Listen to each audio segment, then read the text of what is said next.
Oi, gente, tudo bem com vocês? É um prazer tê-los aqui comigo. Vamos lá para mais uma viagem da geografia. Eu sou Jaqueline Carvalho, sua professora. Bom, pessoal, hoje nós vamos falar um pouquinho sobre os mares, certo? Mas antes, nós vamos a uma pequena revisão da aula anterior. Então, vamos retomar aí um pouquinho do que a gente já havia conversado, tá? Bom, na aula anterior a gente falou sobre os oceanos do planeta. Então, olha só a pergunta que eu trouxe para a gente hoje. Quais são os oceanos do planeta Terra? A gente tem, vamos lá, recapitulando.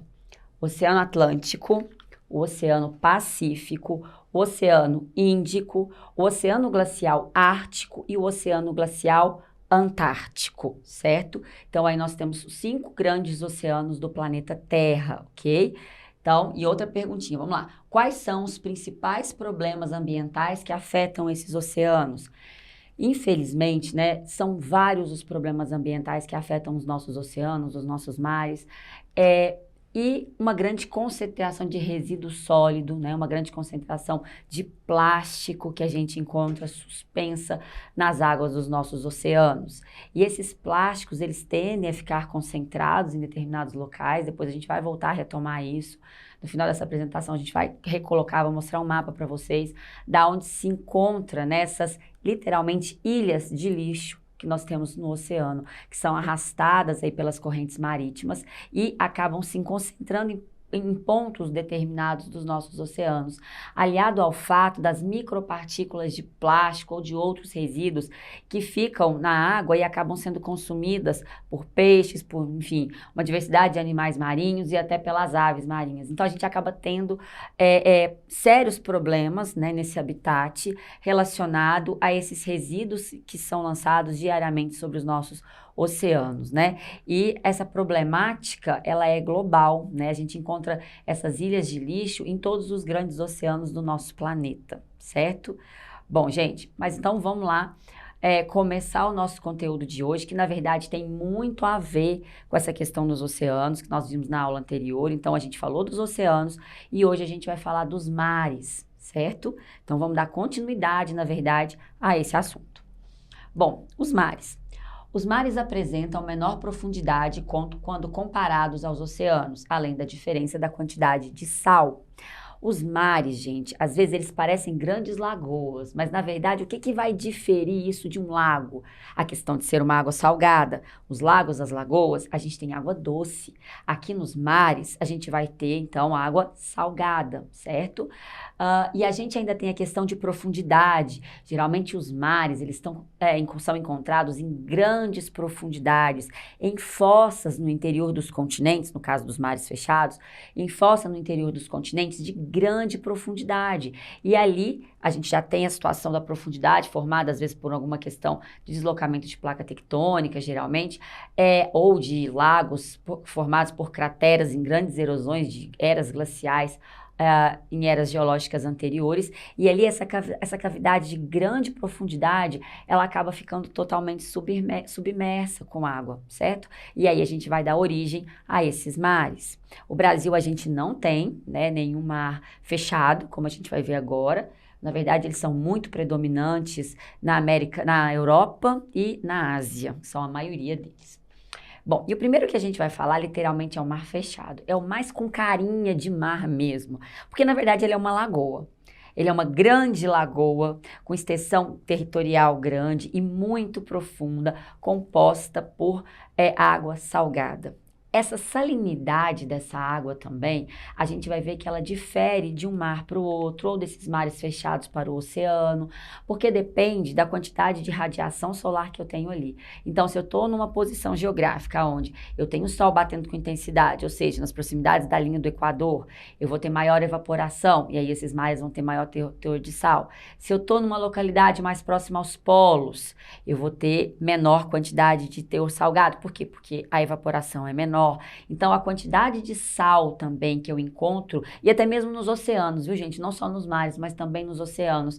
Essa quantidade, ela não é exatamente igual, tá? Então, a mesma salinidade que eu tenho aqui nas praias brasileiras, não vai ser a mesma salinidade que eu tenho mais próximo da Antártida, ou mais próximo do Ártico, tá? Então, a gente tem essas diferenças de salinidade dessa água. E o que é um mar fechado?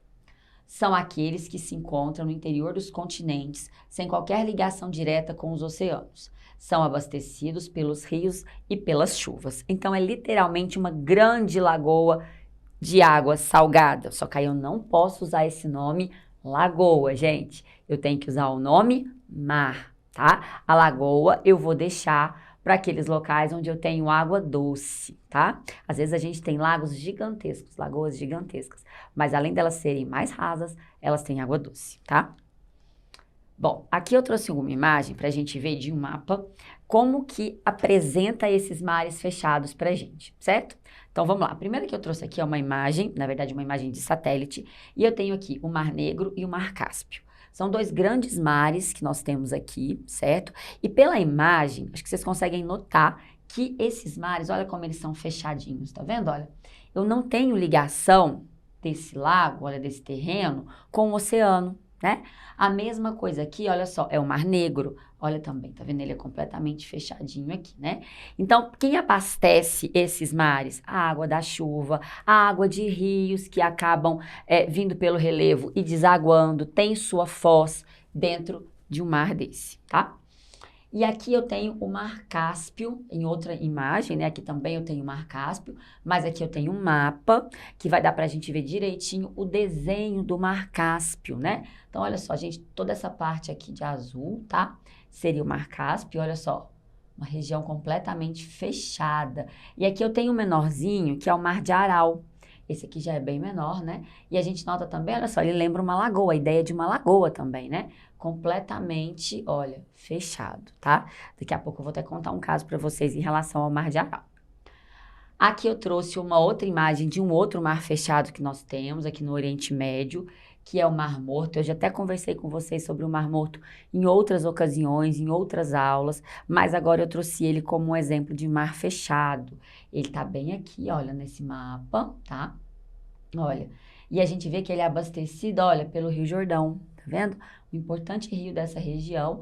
Vale lembrar que isso é uma região muito árida, muito seca, em que qualquer curso d'água é de extrema importância, de extrema relevância, dada a pouca quantidade de água que a gente encontra nessas localidades, né? Mas a gente olha então aqui o Mar Morto, olha, ele não é tão grande assim, né? Mar Cáspio que eu mostrei no slide anterior, ele é bem maior. E aqui uma imagem do Mar Morto, olha, de intensa evaporação. Essa é uma área com uma intensa evaporação. A gente tem uma grande quantidade de sal aqui, tá? Meninos, antes da gente voltar, passar aqui para outro mar, eu gostaria de chamar a atenção para vocês aqui do Mar de Aral. O Mar de Aral, infelizmente, é uma história triste, né? O Mar de Aral, ele praticamente secou completamente. Esses mares fechados, precisa-se ter um cuidado na preservação deles. Por eles não terem contato direto com o oceano e ser abastecidos, na maioria das vezes, por outros rios, ou por lençóis subterrâneos, por aquíferos, a gente tem que ter um cuidado. Por quê? Porque é mais fácil que o impacto ambiental leve à contaminação ou leve ao assoreamento e até, né, o completo esvaziamento desses locais. O Mar de Aral é um exemplo desse. O Mar de Aral, gente, ele praticamente secou completamente. Isso foi por causa do manejo inadequado do homem. São umas imagens até muito tristes. Porque eles fizeram uma região de muita irrigação. Eles começaram a tirar muita água dos rios que abastecem o Mar de Aral, que aqui, né, a gente até tem um riozinho chegando aqui.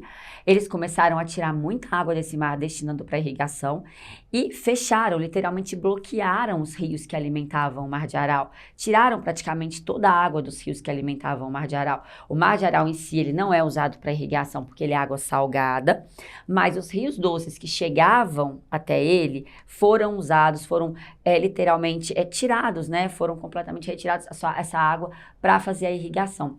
E aí o Mar de Aral deixou de receber esse volume de água que antes ele recebia.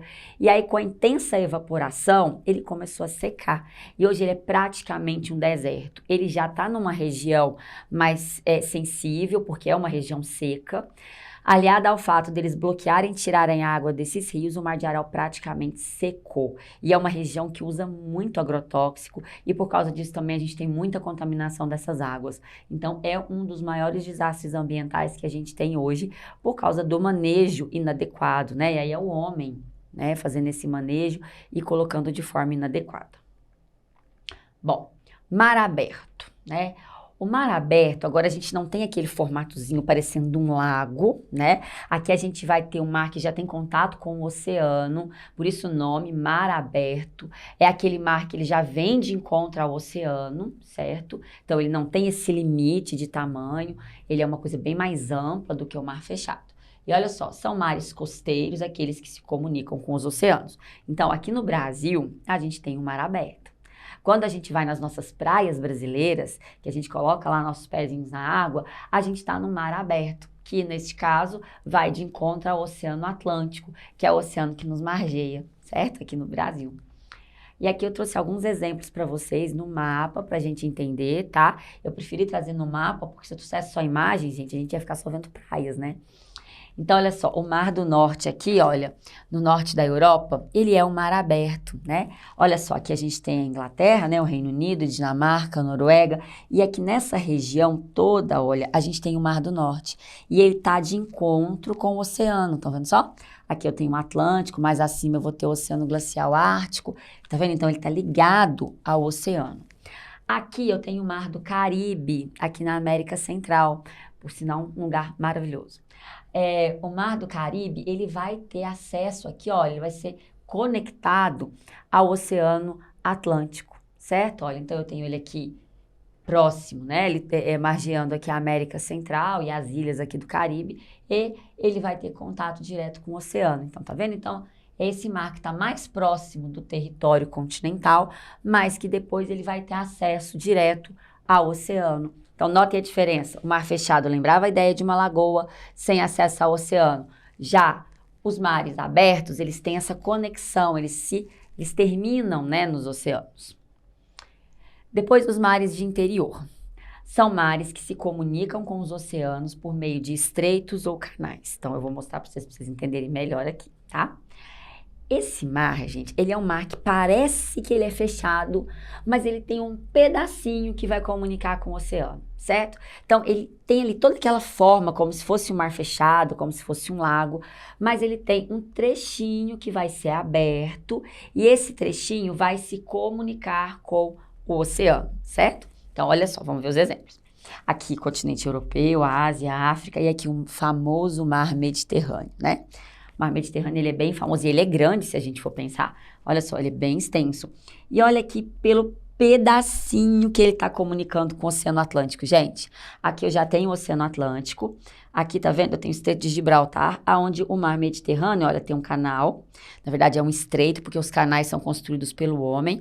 Aqui é um estreito, porque ele é natural, né? A gente não tem aqui obra nenhuma de engenharia, é da própria natureza.